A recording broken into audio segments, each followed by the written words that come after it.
Hallo liebe Motorradfreunde, willkommen zurück zu einem neuen Video von mir. Heute geht es um den Mercedes-Benz E-Klasse in Silbern von der Firma Kyosho im Maßstab 1:18.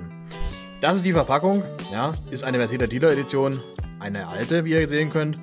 Und jetzt zum Modell, das ist ein ganz besonderes für mich, und zwar, ich hatte den in meiner ersten Modellautosammlung damals, wo ich jung war, und zwar in dunkelblau. Ja. Das war ein sehr schönes Fahrzeug, ich habe das leider irgendwann mal verkauft, habe ich bereut bis heute, weil es war eigentlich ein schönes Fahrzeug, und ich habe gedacht, jetzt hier, wo ich die Gelegenheit hatte, den zu kaufen, ja, habe ich gedacht, gut, ich muss den wieder haben. Hier jetzt aber in Silber, was aber der ganzen Sache keinen Abriss tut, weil das Ganze sieht auf dem Silber auch sehr, sehr sexy aus. Wenn ich mir alles täusche, ist das ja auch das Original Mercedes Iridium Silber. Oder ich weiß nicht, ob diese Farbe damals auch schon so hieß. Klärt mich auf, wenn ihr Bescheid wisst. Ich weiß es gerade nicht. Übrigens, interne Bezeichnung W211. Und nein, ich weiß, was jetzt kommt. Das ist ein Opa-Benz. Nein, ist er nicht. Denn mittlerweile sehe ich sehr viele jüngere Menschen gerade mit solchen Autos rumfahren. Und das stimmt, früher hat man sehr viele ältere Herrschaften in diesem Fahrzeug gesehen. Ja, natürlich noch vielleicht am besten noch mit so einer gehäkelten Klorolle hinten drin, aber das ist mittlerweile nicht mehr der Fall. Ja, ich sehe auch mittlerweile sehr viele jüngere Menschen dieses Auto fahren. Kann man ja auch nicht verwehren, ist ein sehr schönes Teil. Ja, schauen wir uns mal die Front hier an. Und ihr könnt schon sehen, Mercedes-typisch, ja, mit dem schönen, ja, ich sag mal dezenten Kühlergrill. Die damals runden Lichter sind hier auch vorhanden.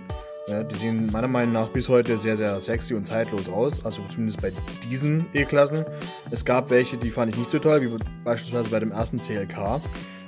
Und die Vorgänger E-Klasse, das fand ich jetzt nicht so doll. Aber diese Form ist sehr, sehr schön. Hier oben der Stern. Und wir schauen natürlich mal in den Motorraum herein. So. Und ich hoffe, ihr könnt das erkennen. Ja, Motorraum. Ja, Mercedes-Benz steht drauf. Ja, ist in Ordnung für damalige Verhältnisse. Ne, das Ganze ist ja schon mindestens 15 bis fast 20 Jahre alt schon, das Modell. Und ja, ich sag mal so, kann man machen. Sieht natürlich besser aus, wenn es zu ist. Und wir schauen uns mal die Seite an. Und das meinte ich. Das ist im Prinzip die elegante Form, die ja heute ich immer wieder gern sehe. Ist einfach zeitlos, ja, das Design. Gefällt mir auf jeden Fall sehr, sehr gut. Auch hier, wie gesagt, mit dem Silber, sehr, sehr ansehnlich. Hier kann man einen langen Chromstreifen erkennen. Und im Prinzip, ja, also die Form, ja, da gibt es nicht viel zu sagen. Sieht gut aus. Ja, schauen wir uns das Heck an. Das gefällt mir ebenfalls sehr gut.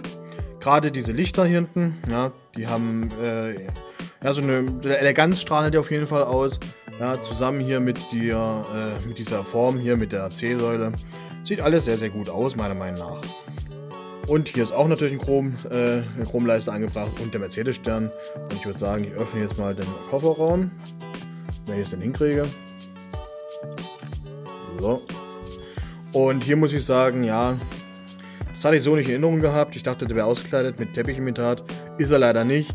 Man versteht mich nicht falsch, das ist nicht einfach nur Plastik. Es ist zwar Plastik, aber es ist wenigstens geriffelt, ja. Aber es war halt damals wohl so bei den Modellen. Und naja, kann man nichts machen, und die Scharniere hier auch nicht unbedingt filigran, allerdings noch in Ordnung, wie ich finde. Kommen wir jetzt mal in den Innenraum, würde ich sagen. Und da gibt es ein kleines Problem, und zwar die hinteren Türen lassen sich nicht öffnen. Das ist sehr, sehr schade. Das hat damals Mercedes offenbar nicht gewollt. Ich hätte es auf jeden Fall gefeiert, wie die heutige Jugend sagen würde. Und wir schauen mal in den Innenraum rein. Und wir können erkennen, das ist auf jeden Fall alles sehr, sehr edel gemacht von Mercedes, beziehungsweise hier in dem Fall natürlich von Kyosho nachgebaut. Das Türscharnier gefällt mir jetzt, wie gesagt, nie so doll. Das ist aber, wie gesagt, das Modell ist sehr, sehr alt. Und das würde heute auf jeden Fall von Kyosho nicht mehr so gehen. Ne? Das würde auf jeden Fall nicht mehr durch die Qualitätskontrolle. Ja, wie gesagt, Innenraum sehr rudimentär. Ist alles vorhanden eigentlich, kann man grob erkennen. Wir schauen uns die Beifahrerseite noch an. Und ja, also wie gesagt, auch in echt gefällt mir der Wagen von innen sehr, sehr gut. Sehr elegant. Ja, also die Nachfolgergeneration hat mir von innen jetzt nicht so gut gefallen, muss ich sagen. Da fand ich die hier schon deutlich besser. Auch im Fußraum hier, leider kein Teppichimitat, allerdings auch geriffelt. Ja, und hier wie gesagt, Vorbereich, Ich hoffe, ihr könnt was erkennen. Die Tür geht leider nicht auf.